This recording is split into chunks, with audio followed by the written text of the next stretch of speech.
Hey everyone, welcome to Tutorials by David, and in this video, we'll be having a quick review of the SiM AI.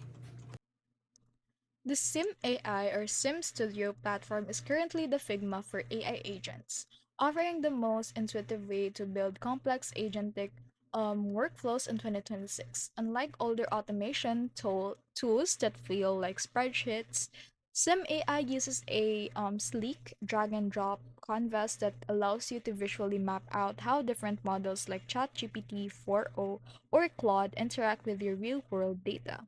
The killer feature is its built-in AI copilot, which can actually build the workflow nodes for you based on a simple text prompt, saving hours of manual step setup. I'm sorry. It's open source and developer friendly, making it a go to for teams who need high level security and self hosting options.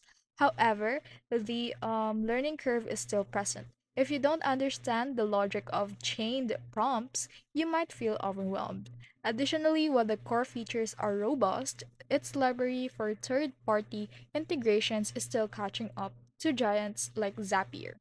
Final verdict is that if you're serious about building custom AI employees rather than just simple if this then that task, SIM AI is the powerhouse you've been waiting for.